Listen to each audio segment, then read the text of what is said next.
Assalamualaikum warahmatullahi wabarakatuh.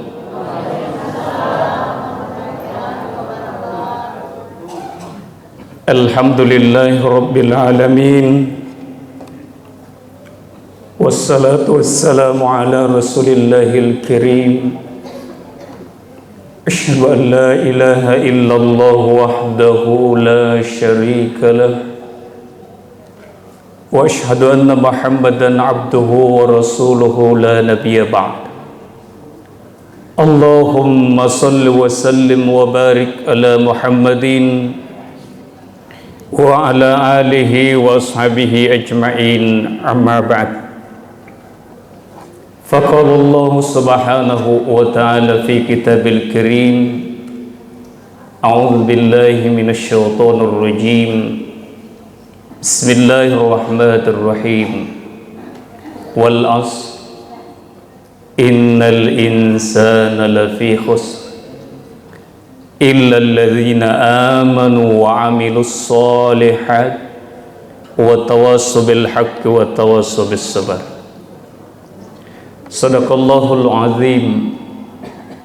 Qala an-nabi sallallahu alaihi wasallam, sayakti ala ummati zaman yuhibbunal khamsa wa yansawunal khamsa, yuhibbunal hayata wa yansawunal maut, yuhibbunad dunya wa yansawunal akhirah, yuhibbunal mal wa yansawunal hisab, yuhibbunal qusura wa yansawunal qubur, yuhibbunal khalqa wa yansawunal khaliq.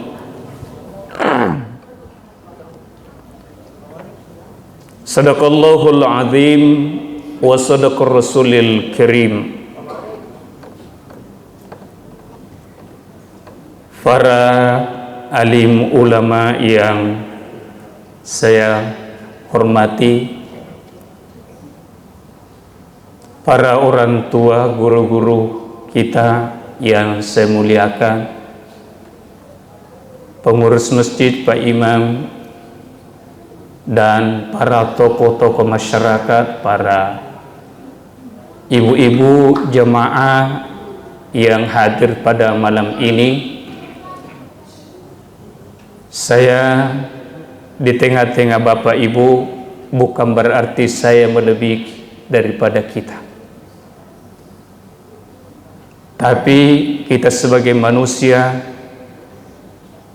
kata orang bijak, siapapun orangnya, apapun profesinya, kalau manusia itu sudah tidak mau lagi menerima informasi atau nasihat dari orang lain, maka bagaikan ikan yang sudah menjauh dari airnya. Yang pertama, tiada kata yang lebih indah kita haturkan kehadirat Allah subhanahu wa ta'ala selain daripada bersyukur dan memuji kehadiratnya, karena dengan izin, rahmah, kasih sayang, taufik dan hidayahnya lah sehingga kita bisa berkumpul di tempat yang mubarak ini. Tak lain dan tak bukan adalah untuk melaksanakan salah satu kewajiban kita. Mudah-mudahan pengakuan kita selaku hamba dari Allah dan diakui oleh Allah, kita adalah hambanya. Salawat dan taslim kepada baginda Rasulullah sallallahu alaihi wasallam, Nabi yang diutus oleh Allah subhanahu wa ta'ala sebagai rahmatan lil alamin, contoh tauladan yang paling afdal dan jitu buat kita semua. Bapak dan Ibu hadirin jemaah yang dimuliakan Allah, saya tidak ceramah Pak, cuma saling menyampaikan apa yang pernah kita baca dan masih teringat dan bisa diaplikasikan keluar. Dalam satu kisah pada zaman Abu Nawas, suatu ketika Abu Nawas berteriak di pasar, Dengan teriakannya dia mengatakan begini.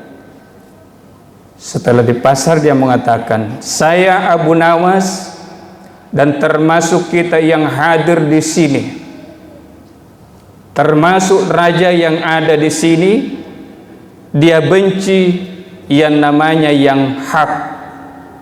Lalu kita semua, kata Abu Nawas termasuk saya dan kita semua cinta dengan yang namanya fitnah.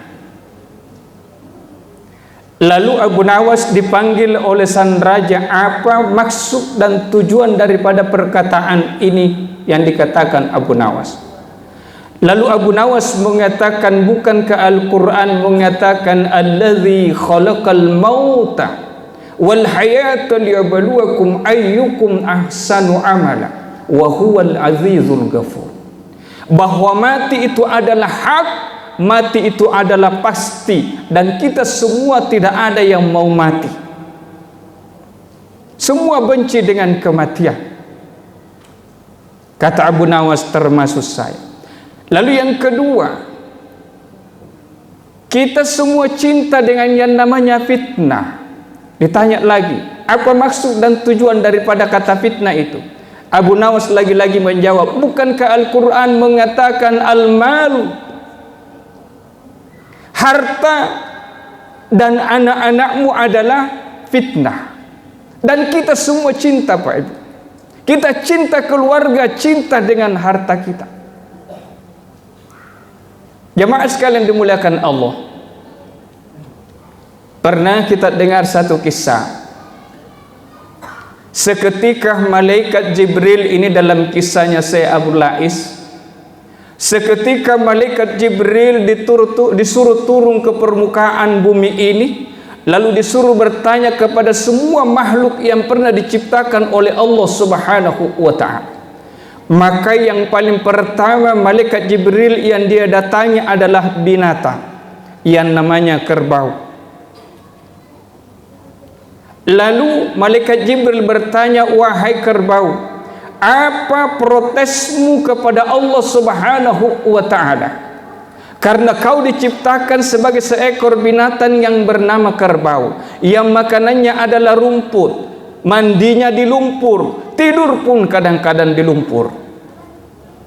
Kata kerbau, ya Jibril, saya bersyukur kepada Allah Subhanahu wa ta'ala karena saya diciptakan sebagai seekor binatang yang namanya kerbau. Walaupun makanan saya adalah rumput, tidur pun di lumpur, mandinya pun di lumpur, tapi saya bersyukur ya Jibril, ketimbang saya diciptakan seperti seekor kelelawar atau paniki di Makkah uji.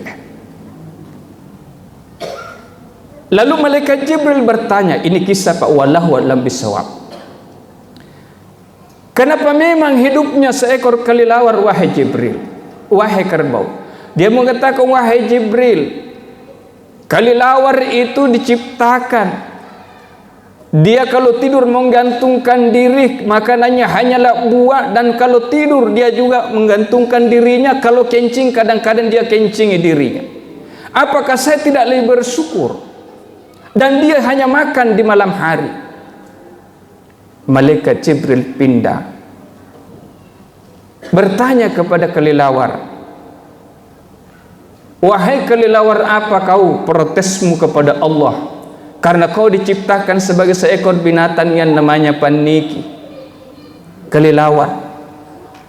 Maka kelelawar menjawab di dalam kisah itu, wahai Jibril, saya bersyukur kepada Allah Subhanahu wa ta'ala.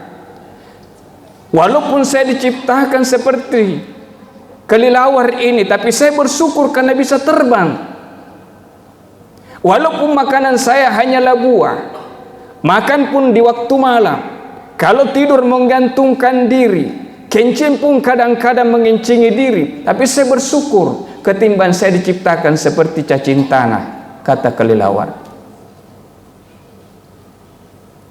Malaikat Jibril bertanya, kenapa memang hidupnya cacing tanah? Maka kelelawar mengatakan, wahai Jibril, bahasa Hugiknya apa Pak kalau cacing tanah? Alati. Karena saya bukan orang Bugis, saya Sumatera Pak. suku Mangkasar Tatara. Jadi saya tidak lincah dengan bahasa Bugis. Tanya, kenapa memang hidupnya cacintana? Cacintana, wahai Jibril, kata kelilawar, dia hidup di dalam lubang yang pas-pasan. Makanannya adalah tanah, yang keluar adalah tanah. Dia jalan dengan perutnya, tidak punya kaki, tidak punya tangan. Apakah saya tidak lebih bersyukur ketimbang cacintana, wahai Jibril? Malaikat Jibril pindah bertanya, wahai cacintana, apa protesmu kepada Allah Subhanahu wa ta'ala? Karena kau diciptakan sebagai binatang, sebagai cacintana, makananmu adalah tanah, yang masuk di mulutmu adalah tanah, yang keluar di belakang juga adalah tanah. Hidup di dalam lubang yang pas-pasan, berjalan dengan perut, tidak punya kaki, tidak punya tangan. Apa kata cacintana, Pak? Ya Jibril, saya bersyukur kepada Allah Subhanahu wa ta'ala karena saya diciptakan sebagai cacintana, daripada saya diciptakan seperti manusia. Kenapa manusia? Apa kata cacintana? Daripada saya diciptakan seperti manusia. Kenapa memang manusia?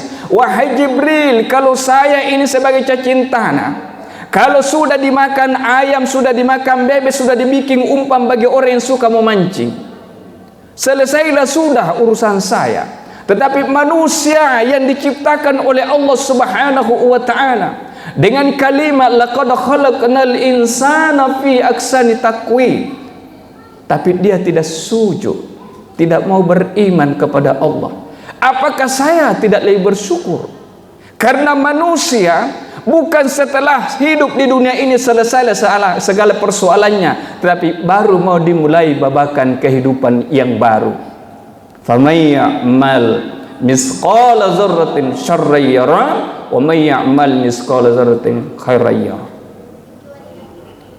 Jamaah sekalian dirahmati Allah, kisah yang kedua, saya cuma bercerita kisah, Pak. Kalau mau dicermai, tidak bisa lagi orang dicermai. Ceramah sudah tidak ada habis-habisnya. Yang kita tunggu adalah hidayah Allah Subhanahu wa ta'ala, taufiknya. Pamasina puang doa na puang imang nak makadai. Allahumma inna nas'aluka salamatan fid din wa afiyatan fil jasad wa ziyadatan fil ilm wa barakatan fil rizq wa taubatan qabla al maut wa rahmatan ba'dal maut wa maghfiratan indal maut. Allahumma hawwin alaina fi syakaratil maut wa najata minan nar. Idi manang ang kaya pasti meluk manang ki rappa kapasala. Pertama, tidak ada orang yang tidak mau sehat jasmaninya, Pak.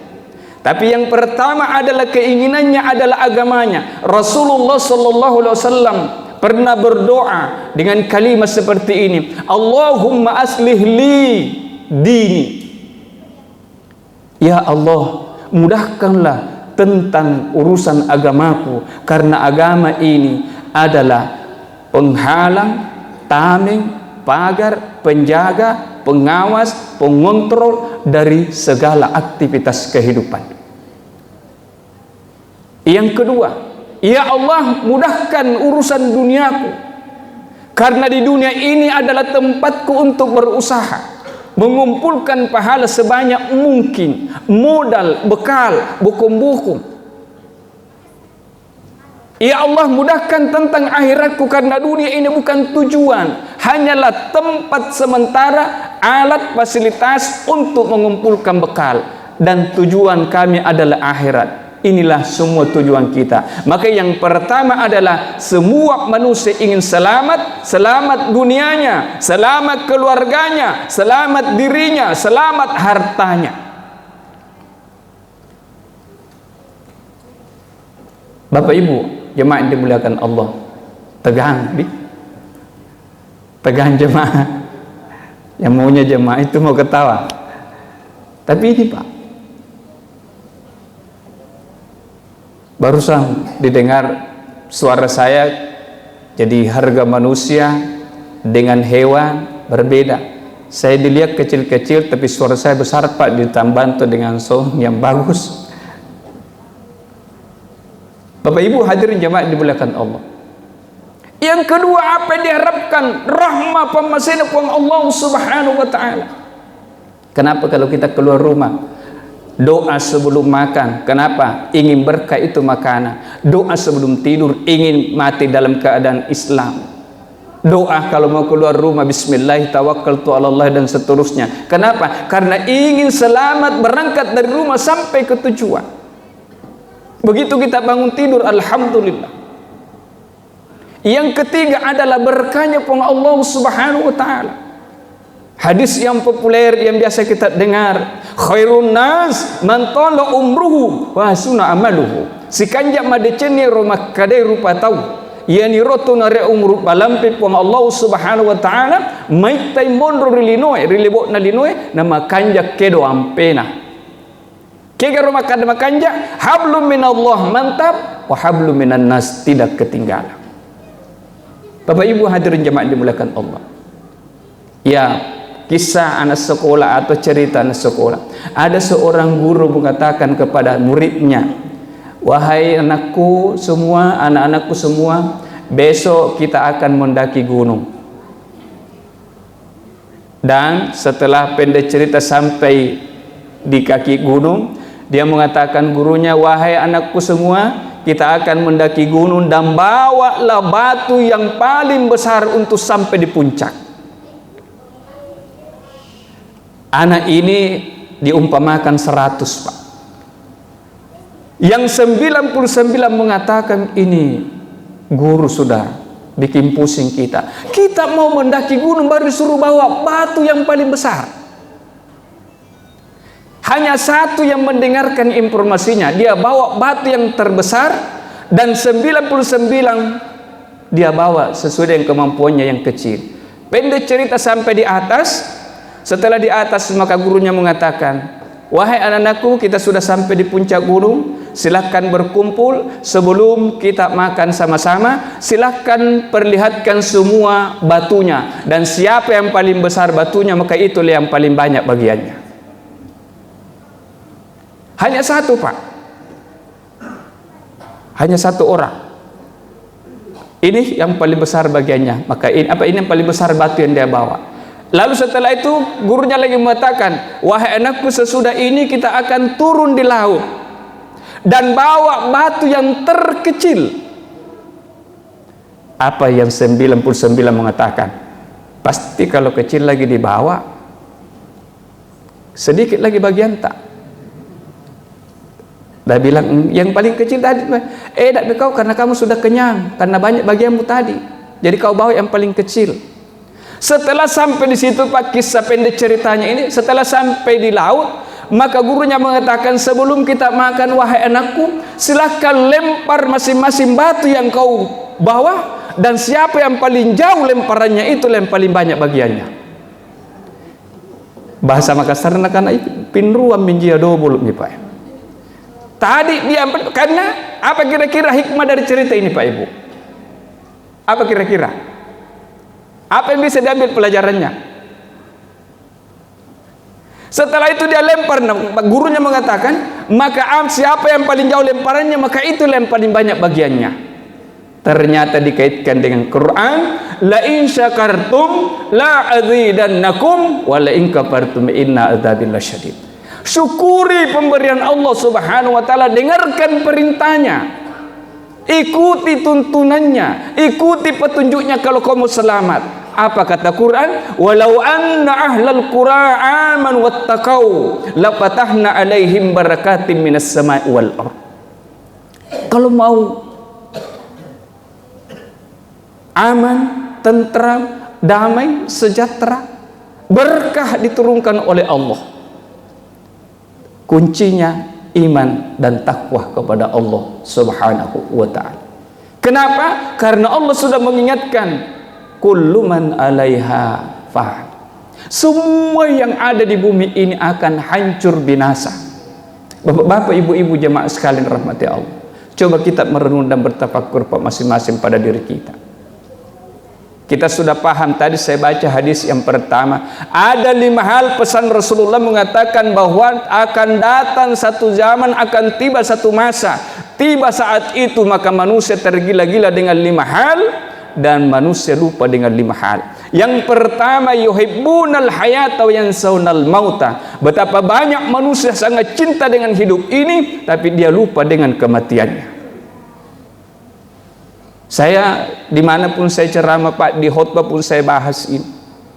Pesannya begini, andaikan kita punya anak 3, tiga-tiganya laki-laki. Anak pertama kita sampaikan, wahai anakku, apa yang kau lakukan seketika ayahmu ini sakit? Dia hanya berkata, wahai ayahanda, saya akan bawa ke rumah sakit lalu merawat. Anak yang kedua, wahai anakku, apa yang kau lakukan seketika bapakmu ini meninggal? Maka dia mengatakan, wahai ayahanda, saya akan bawa KTP, tulis nama lengkap, bawa ke panitia masjid untuk diumumkan, dicarikan kain kapan, tukang mandi dan kuburan. Anak yang ketiga, apa yang kau lakukan seketika ayahmu ini meninggal? Dia berkata, wahai ayahanda yang tercinta, saya siap berangkat dari rumah sampai turun ke liang lahat diperiksa oleh mungkar dan nakir. Ini bukan anak betulan, cuma ilustrasi. Anak yang pertama inilah kata Quran, alhaakumut takatsur hatta zurtumul maqabir. Jangan sampai wahai manusia, karena dunia yang kau buru, berlomba dan berlomba dengan segala perhiasannya, dengan segala keindahannya, dengan segala kemewahannya, lalu kamu lupa akan dimasukkan ke liang lahat. Kan kita sudah tahu semua, hafal semua. Andaikan diumumkan Pak, besok malam di masjid di sini Nurpala, Nurpala, siapa yang paling pertama datang besok salat subuh di sini, maka hadiahnya adalah Pajero Sport.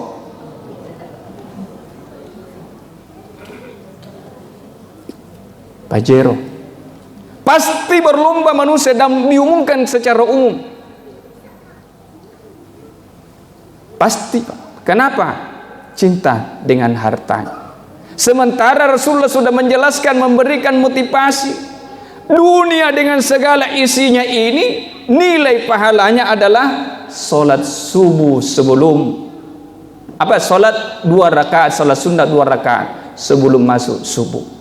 Kalau saya di Makassar pakai istilah kan Pak Imam, Pak Ustaz, saya bilang, kalau dibilang dunia dengan segala isinya, saya bilang tidak usah dunia dengan segala isinya. Kalau di Makassar, Sumbawa dengan segala isinya. Kalau nilai hartanya Pak.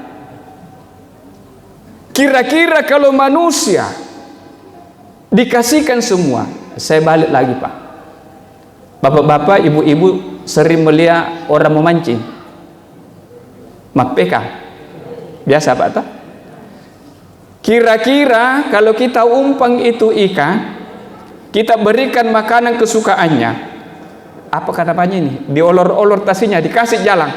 Begitu dia tangkap itu umpannya, dia bawa kemana-mana, dikasih terus diuji. Setelah sampai di sana, setelah dia makan baik-baik, dicabut.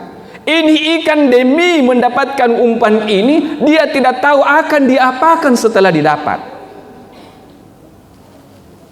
Pasti kita paham Pak Ibu. Setelah ikan ditangkap, setelah dia makan dengan umpan tadi, begitu datang, diambil pertama apa kira-kira? 1, penyakit pertama sudah dikasih, sudah ditusuk dengan pancing. Yang kedua sampai di atas sudah dimatikan. Yang ketiga setelah mau dinikmati, diapa dulu Pak? Ini dia tidak tahu akan digoreng, akan dimasak, akan dibakar. Diberikan umpannya. Manusia diuji oleh Allah Subhanahu wa taala dengan ujian berbagai macam. Ada orang yang diuji dengan kesehatannya yang prima, dia yang jago, ternyata diuji dengan sakit gigi, diuji dengan sakit perut. Tidak ada orang yang jago Pak, cuma 2. Setelah itu manusia diuji dengan hartanya. Semakin banyak hartanya, semakin takabur, semakin muncul rasa sombongnya. Sehingga orang bijak berkata, jangan kamu bangga dengan keadaanmu saat ini, dengan kendaraanmu saat ini. Kendaraan terakhirmu adalah keranda mayat. Jangan kau bangga dengan pakaianmu saat ini, karena pakaian terakhirmu adalah kain kafan. Jangan kau bangga dengan tempat tinggalmu saat ini, dengan tempat tidurmu, kamarmu yang penuh AC, ada kipasnya. semua fasilitas ada. Karena ada saatnya kau masuk di rumah yang tidak ada lampunya, tidak ada jendelanya, tidak ada kipasnya. Apa itu? Adalah kuburan. Makanya Rasulullah sallallahu alaihi wasallam mengingatkan, al-mautu babun wa kullun nasi dakhiluha. Si tongan-tongan na rumah kadai mati adalah satu jalanan, satu tempat, dan semua itu akan melewati pintu itu atau pintu itu. Bapak Ibu hadirin jemaah yang dimuliakan Allah. Sehingga Al-Quran mengingatkan, alhamdulillah kita semua hadir yang pada malam ini merenung dan bertafakkur betapa banyak saudara-saudara kita yang ada di rumah sakit saat ini.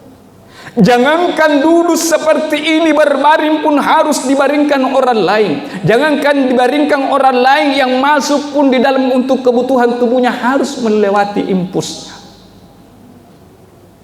Kita alhamdulillah, bahasa orang bijak, rajin-rajinlah kamu sholat di belakang Pak Imam sebelum kamu berada di depannya Pak Imam. Artinya apa? Kalau kita sudah di depannya berarti sudah terakhir, Pak. Kalau kita masih di belakangnya berarti masih ada kesempatan. Makanya Al-Quran mengingatkan, innal ladzina kafaru sawa'un alaihim anzartahum am lam tunzirhum la yu'minun.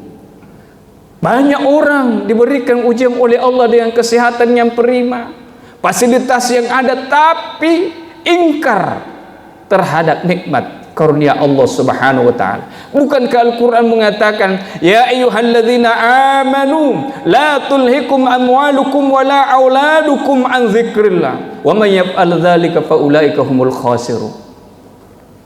Wahai orang-orang yang beriman, ajak lalu negara-gara urusan duniamu, bujukan keluargamu yang menyebabkan kamu lupa mengingat kepada Allah. Siapa yang seperti ini, kata Quran, fa ulaika humul khasirun, tergolong orang yang merugi. Saya sering bercerita seperti atau menghayal begini, Pak. Kenapa banyak orang mau lomba-lomba di Morowali, Pak? Kenapa kira-kira? Karena di situ bagus pendapatannya. Saya ditanya istri saya, Pak, pertanyaan sederhana yang dia berikan sama saya. Dia bilang, kita biasa ceramah mengatakan syukuri apa yang ada. Saya bilang, saya tidak pernah tidak syukuri apa yang ada. Terus pertanyaan yang saya lontarkan sama teman-teman, ini tidak bisa saya jawab. Apa dia bilang? Kita rela terpisah-pisah keluarga demi untuk mendapatkan uang, dan kita juga tidak berpikir berapa uang yang harus dikumpulkan, dihabiskan untuk bisa berkumpul kembali. Coba kita renungkan. Kita rela terhambur-hambur demi untuk mencari uang, tetapi seketika kita ingin kembali bersatu bersama, semua berkumpul keluarga, tidak hitung-hitung juga uang berapa yang harus dihabiskan.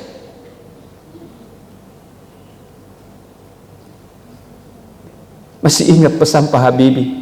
Kita bangga orang tua kalau anak kita sukses dunianya, kerja di tempat yang bonafik, yang gajinya bagus. Tetapi orang tua sakit, tidak bisa dijenguk. Kenapa? Karena disibukkan.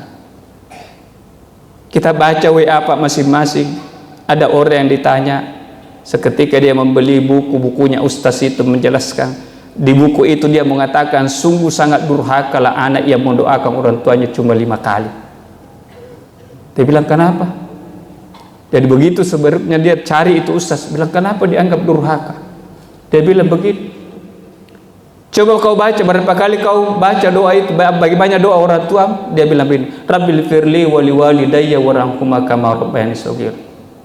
Ulang lagi sampai 10 kali, baru bertanya, kau capek? Bilang tidak. Kamu lelah? Tidak. Keluar dari matamu? Tidak. Keluar darahmu? Tidak. Berapa biaya yang kau habiskan? Kau baca sampai 10 kali. Rabbil firli wali walidayya warhamhuma kama rabbayani shaghira.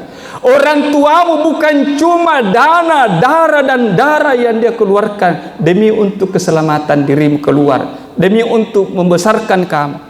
Sementara doa pun tidak bisa kau kirimkan. Saya hanya mengatakan 5 kali sehari semalam, Rabbil firli wali walidayya. Sementara kisah mengatakan, siapa yang membaca doa 1 kali Rabbil firli wali walidayya warhamhuma kama rabbayani shaghira, maka diampuni 1 dosanya orang tuanya. Di dalam kuburnya pun akan dimuliakan, dihapus demi doa anak. Tapi sekarang kita lihat, Pak, karena uang yang dicari, jabatan yang popularitas dan seterusnya, kedudukan yang mewah dan seterusnya, tidak sedikit, ini di Makassar yang saya cerita, tidak sedikit mayat yang ditunda untuk dikuburkan karena menunggu anaknya datang dari luar negeri. Dan rata-rata orang yang pergi merantau, Pak, itu pasti berhasil di kampungnya orang, tapi mayatnya dibawa kembali ke kampungnya. Di mana hasilnya? Tinggal di sana. Bapak Ibu jemaah yang dimuliakan Allah Subhanahu wa taala. Yang ketiga pesan Rasulullah, yuhibbuna dunya wa yansawna al-akhirah. Tidak sedikit orang tergila-gila dengan dunianya tapi dia lupa dengan akhiratnya. Sehingga dalam sebuah kisah dikatakan, bukanlah termasuk orang yang baik di antara kamu yang memburu-buru dunianya lalu dia lupa akhiratnya. Begitu juga sebaliknya, dia buru akhiratnya tapi dia lupa dunianya. Tadi doanya Rasulullah, dipermudah untuk dunianya karena di dunia ini adalah tempatnya untuk menanam bekal modal, dan dipermudah untuk akhiratnya karena akhirat adalah tujuan akhirnya. Yang keempat, yang ketiga pesan Rasulullah, ya Allah, jadikanlah sisa-sisa umurku ini,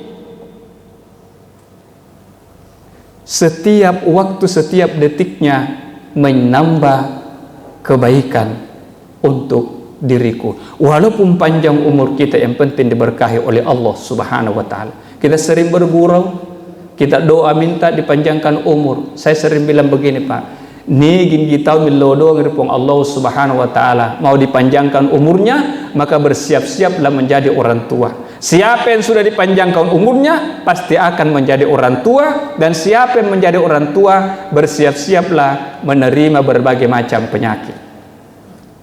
Itu pasti, Pak. Dan nanti orang itu 50 tahun ke atas, Pak, baru kaya, Pak. Karena ada semua ada asam-asamnya. 50 tahun itu ke atas, Pak. Ada asam ora, asam lambung, pokoknya ada semua, Pak. Kalau ABG sekarang yang dia pakai cincin giginya. Kalau kita yang orang tua, Pak, bukan lagi jari. Di mana? Disembunyi cincin jantung, Pak Dek. Baru kaya, Pak. Kenapa? Ingin mengembalikan nikmat Allah Subhanahu wa taala. Saya sering mengambil contoh yang sederhana. Kita yang belum punya kacamata, Pak, alhamdulillah, belum kacamata. Saya juga pakai, Pak. Dan itu kode. Sudah ada kodenya. Ini juga sudah putih semua. Waspadalah. Anak muda mengatakan the rice man and the rice place. Saya juga tidak tahu artinya. Cuma Nabi mengatakan, kalau kau hidup di pagi hari, jangan mimpi masih hidup di sore hari. Kalau kau hidup di sore hari, jangan menghayal masih hidup di pagi hari. Tidak ada jaminan, Pak. Tidak ada. Jadi kalau kita masih bisa sesuai dengan kemampuan kita. Tadi saya bilang, siapa minta doa dipanjangkan umurnya, bersiap-siaplah berbagai macam penyakit. Kita yang 50 tahun atau 40 tahun ke atas, saya kecil-kecil pas sudah 54, sudah mau 55. Berarti kalau mengikuti Rasulullah sisa berapa?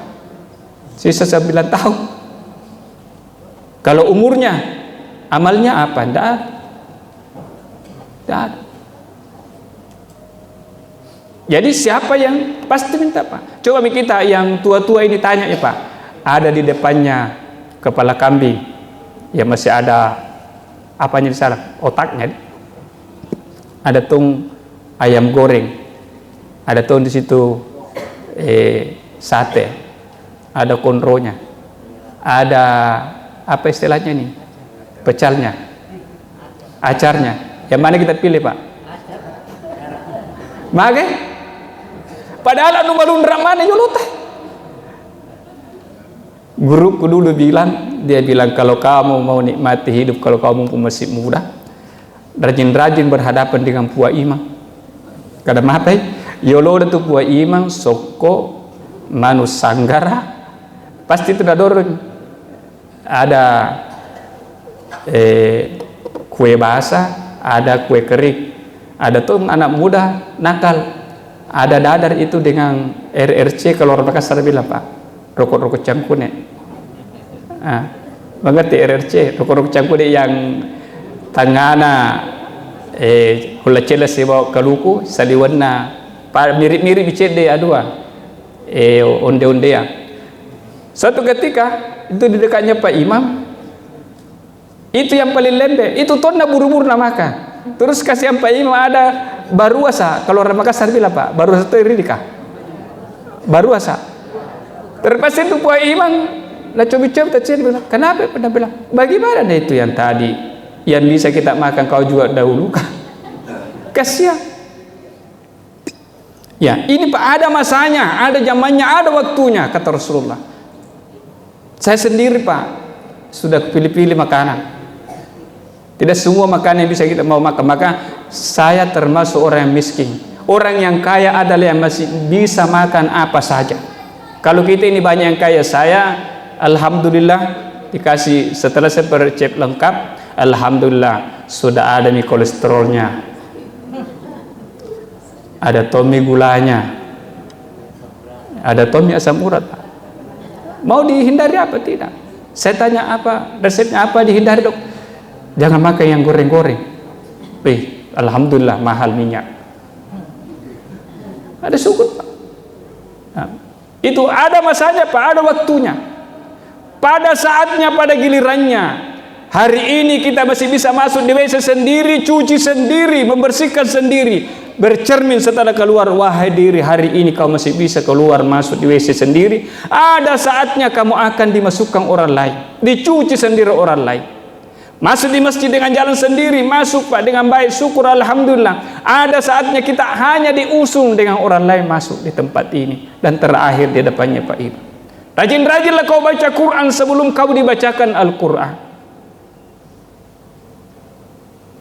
Saya Pak baring-baring 2 malam yang lalu saya ceritai, harta mau dikumpul, ternyata ujung-ujungnya Pak, bapak-bapak, ibu-ibu punya harta semua yang banyak, dan itu harta peninggalan bapak orang tua kita cuma menjadi lahan tidur. Tapi coba kalau kita sedekahkan, kita wakafkan untuk bisa pesantren atau sekolah atau rumah sakit yang bisa akan mengalir. Kenapa? Harta yang ditinggalkan orang tua kita untuk kita. Lalu kita tadi kata berdoa, tidak ada umpan baliknya untuk harta orang tua yang ditinggalkan untuk kita. Coba kalau dijadikan lahan, kita niatkan untuk dijadikan masuk ke di pondok atau apa, jadikan dia sebagai lahan amal jariahnya, dan untuk masa depannya untuk kita, untuk alam kuburnya untuk dia. Kita cuma tampung barangnya, bagi impannya, bagi darah, simpan begitu saja menjadi lahan tidur. Coba Pak, renungan untuk diri sendiri. Untuk apa? Sudah selesai. Saya kira demikian. Mohon maaf atas segala kekurangan, tidak usah panjang lebar. Intinya, sebelum waktunya tiba, kita dipanggil oleh Allah Subhanahu wa taala. Mari kita manfaatkan sisa-sisa umur yang masih dititip oleh Allah Subhanahu wa taala. Hadanallahu wa iyyakum ajma'in. Assalamualaikum warahmatullahi wabarakatuh.